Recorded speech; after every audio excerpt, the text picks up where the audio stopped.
Hi hello എല്ലാവർക്കും നമസ്കാരം. മൗനരാഗം സീരിയലിൻ്റെ നാളത്തെ പ്രമോ വിശേഷത്തിലേക്ക് എല്ലാ കൂട്ടുകാർക്കും സ്വാഗതം.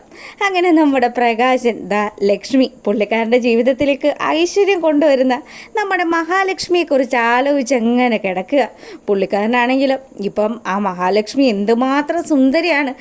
താനും മഹാലക്ഷ്മിയും കൂടെ നിന്ന് കഴിഞ്ഞാൽ അതൊരരങ്ങ് തന്നെ ആയിരിക്കും എന്നൊക്കെ ആലോചിച്ചുകൊണ്ട് രണ്ടുപേരും കൂടി ഇങ്ങനെ കറങ്ങുന്നതൊക്കെ ചിന്തിച്ച് അങ്ങനെ വലിയ സന്തോഷത്തിൽ ഇങ്ങനെ ഇരിക്കുക. അപ്പം മകൻ്റെ ഈ ഒരു കിടപ്പും മട്ടും ഭാവവും ഒക്കെ കാണുമ്പോൾ മൂങ്ങാമുത്തശ്ശി അടുത്തേക്ക് വരിക. അല്ലട പ്രകാശ, എന്താ നീ ഇതിനു വേണ്ടി ആലോചിക്കുന്നത്?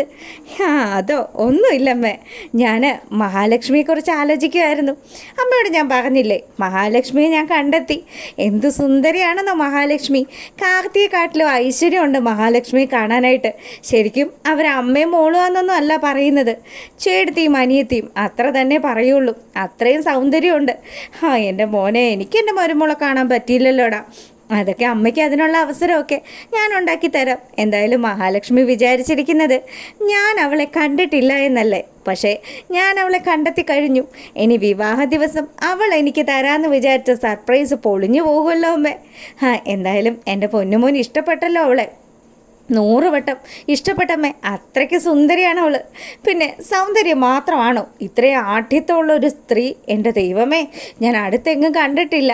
അതുപോലെ കണ്ടു കഴിഞ്ഞാൽ കൊള്ളാവുന്ന കുടുംബത്തിലേതാണെന്ന് എല്ലാവർക്കും മനസ്സിലാകും. ആ ദീപയെ പോലെയുള്ള ഓഞ്ഞ മുഖമൊന്നും അല്ല. ദീപയും അതുപോലെ ആ ലക്ഷ്മിയും ഒക്കെ എൻ്റെ ജീവിതത്തിലെ കരടുകളായിരുന്നു. എന്തായാലും ആ കരടുകളൊക്കെ പോയിട്ട് ഇപ്പം എൻ്റെ ജീവിതത്തിലേക്ക് പ്രകാശം കൊണ്ടുവരുന്നത് ഈ ലക്ഷ്മി തന്നെയാണ്, എൻ്റെ മഹാലക്ഷ്മി. മോനെ, എനിക്കും അവളെ കാണണമെന്നൊക്കെ ഉണ്ടായിരുന്നു. പിന്നെ നീ എന്തായാലും ഈ 55ാമത്തെ വയസ്സിൽ പ്രേമിക്കുന്നത് കാണുമ്പം അമ്മയ്ക്ക് വലിയ സന്തോഷമുണ്ട് കേട്ടോ. ഇതൊക്കെ ഈ പ്രായത്തിൽ കാണാൻ പറ്റുന്നുണ്ടല്ലോ എന്നൊക്കെ പറഞ്ഞ് മൂങ്ങ നമ്മുടെ പ്രകാശനെ നൈസായിട്ട് കളിയാക്കുക. അപ്പം പ്രകാശൻ പറഞ്ഞു, എന്തൊക്കെയാ അമ്മ ഈ പറയുന്നത്? ഒന്ന് പതുക്കെ പറയും. വിക്രം അപ്പുറത്തുണ്ട്. അവനെങ്ങാനും കേട്ട് കഴിഞ്ഞാൽ പിന്നെ നാണക്കേടാണ്. എൻ്റെ മോനെ, അവൻ കേട്ടാലും പറയും, ദേ അച്ഛ ധൈര്യമായിട്ട് പ്രേമിച്ചോളാൻ. അച്ഛൻ്റെ ജീവിതത്തിലേക്ക് ഐശ്വര്യം കൊണ്ടുവരുന്ന ഐശ്വര്യ ദേവതയല്ലേ മഹാലക്ഷ്മി. അപ്പോൾ അങ്ങനെയുള്ള മഹാലക്ഷ്മിയെയും കാർത്തിയും ഒക്കെ സ്നേഹിക്കുന്നതിൽ വിക്രത്തിന് ഒരു കാരണം വെച്ചാലും ഒരു പരിഭവം ഉണ്ടാവില്ല. അങ്ങനെ അമ്മ നല്ല ഉപദേശങ്ങളൊക്കെ നമ്മുടെ പ്രകാശന് കൊടുക്കുക. പ്രകാശൻ ഇങ്ങനെ ആലോചിച്ച് കിടക്കുക, എത്രയും പെട്ടെന്ന് മഹാലക്ഷ്മി ആയിട്ടുള്ള വിവാഹം നടത്തണം. അതിനുശേഷം ആ ദീപയുടെയും അതുപോലെ തന്നെ ലക്ഷ്മിയുടെയും ഒക്കെ മുന്നിൽ പോയി ഞെളിഞ്ഞൊന്ന് നിൽക്കണം. അവൾ മറന്ന് കാണട്ടേന്നേ. എൻ്റെ പുതിയ ഭാര്യയെ കണ്ട് രണ്ടിൻ്റെയും കണ്ണ് തള്ളണം. അതുതന്നെ എനിക്ക് വേണ്ടതെന്നൊക്കെ പ്രകാശൻ ഇങ്ങനെ പറയുക. ഈ സമയമാണെങ്കിൽ മൂങ്ങ പറഞ്ഞു, മോനെ, വിക്രത്തിനും വേണ്ടടാ ഒരു കൂട്ട്. അവന് ഒരു പെണ്ണിനെ എത്രയും പെട്ടെന്ന് കണ്ടുപിടിക്കണം. അവനിങ്ങനെ തനിയെ ജീവിക്കുന്നത് ശരിയല്ലല്ലോ മോനെ.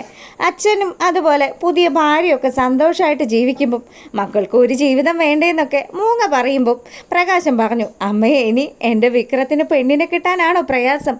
കോടീശ്വരനല്ലേ അമ്മേ, കോടീശ്വരൻ. ആ കല്യാണിയും കിരണിനെയും ഒക്കെ തകർക്കാൻ തക്ക അത്രയും പ്രാപ്തിയുള്ള ഒരുത്തനായിട്ട് നമ്മുടെ കൊച്ചുമോ മാറിയിരിക്കുകയാണെന്ന് അമ്മയ്ക്ക് പോലും തോന്നിയിട്ടില്ലേ എന്ന് ചോദിച്ചു.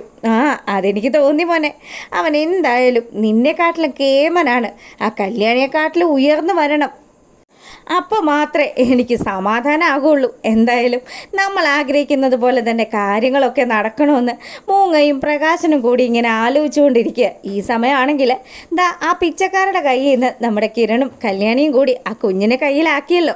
ഇനി എത്രയും പെട്ടെന്ന് തന്നെ ഈ കുഞ്ഞിനെ കൊണ്ടുപോകണം. സരയു ഒരുപാട് വിഷമിക്കുന്നുണ്ട്. കിരണേട്ട, നമുക്ക് ആ കുഞ്ഞിനെ സരയുടെ കയ്യിൽ കൊടുക്കണമെന്നൊക്കെ പറഞ്ഞു. പക്ഷേ അവിടെ ഒരു വിഷയമുണ്ടല്ലോ കല്യാണി. നമ്മളാണ് ഈ കുഞ്ഞിനെ കൊണ്ടുപോയി അവിടെ കൊടുക്കുന്നതെങ്കിൽ ഉറപ്പായിട്ടും അവളുടെ അച്ഛനും അമ്മയും കൂടി പുതിയ കഥ ഉണ്ടാക്കും. പിന്നെ കഥ ഉണ്ടാക്കുന്ന കാര്യത്തിൽ സരയും ഒട്ടും മോശമല്ലാന്ന് നിനക്കറിയാമല്ലോ. അവളും പറയും, നമ്മൾ കൊണ്ടുപോയതാണ് ഈ കുഞ്ഞിനെയെന്ന്. ഇന്നറിയാമല്ലോ, നമ്മുടെ കല്ലുമോനെ എടുത്തുകൊണ്ട് പോയിട്ട് അവളുടെ സ്വന്തം കുഞ്ഞാണെന്നൊക്കെ പറഞ്ഞ് എന്തുമാത്രം ഷോയ കാണിച്ചത്. അതുകൊണ്ട് തന്നെ ദേ നമ്മൾ ഒരു കാരണവശാലും നമ്മളാണ് ഈ കുഞ്ഞിനെ തിരികെ കൊണ്ടുപോയി വെക്കുന്നതെന്ന് അവരറിയാനേ പാടില്ല. അതുകൊണ്ട് നമുക്ക് അവരെല്ലാവരും ഉറങ്ങിയതിന് ശേഷം കുഞ്ഞിനെ കൊണ്ടുപോയി അവരുടെ ഉമ്മറത്ത് വെക്കാം. അതുവരെ താനൊന്ന് വെയിറ്റ് ചെയ്യും. പാവം കുഞ്ഞ് എത്രമാത്രം കരഞ്ഞിട്ടുണ്ടാവും, എത്രമാത്രം വിഷമിച്ചിട്ടുണ്ടാവും. അതിന് പാല് കൊടുക്കാൻ പോലും ആരെങ്കിലും ഉണ്ടായിരുന്നോ കിരണേട്ടാ? എന്തൊരു കഷ്ടമല്ലേ. ഞാൻ ഈ കുഞ്ഞിന് കഴിക്കാനായിട്ട് കുറച്ച് പാല് കൊടുക്കട്ടെ എന്നൊക്കെ പറഞ്ഞ് അവൾ കിച്ചണിലേക്ക് പോവുക. ഈ സമയമാണെങ്കിൽ നമ്മുടെ കല്ലുമോനെയൊക്കെ ഉറക്കിക്കൊണ്ട് ദീപയും അവിടെ ഇരിക്കുന്നുണ്ട്. മക്കളെ, എത്രയും പെട്ടെന്ന് ആ കുഞ്ഞിൻ്റെ അമ്മയുടെ അടുത്ത് എത്തിക്കണം. കുഞ്ഞ് കരയുന്നത് കേട്ടില്ലേ, പാവം കുഞ്ഞെന്നൊക്കെ പറഞ്ഞ് അവരെല്ലാവരും ഭയങ്കര സഹതാപത്തോടു കൂടി നമ്മുടെ കൺമണി മോളെ നോക്കുകയാണ്. അപ്പോൾ കല്ലു കുഞ്ഞാണെങ്കിലും അവൻ നല്ല ഉറക്കമാണ്. കിരണിന് നല്ല സങ്കടമൊക്കെ ഉണ്ട്. ആ ദുഷ്ടനും ദുഷ്ടത്തെയും കൂടി ആയിരിക്കും ഇത് മുഴുവനും ചെയ്തു വെച്ചിരിക്കുന്നത്. എന്തായാലും മനോഹറിന് ഇതിൽ പങ്കുണ്ടെന്ന് തോന്നുന്നില്ല. മനുവിൻ്റെ സ്വഭാവം വെച്ച് അവൻ എന്തായാലും സരയുനെ നോവിക്കാൻ മാത്രമേ നോക്കുകയുള്ളൂ.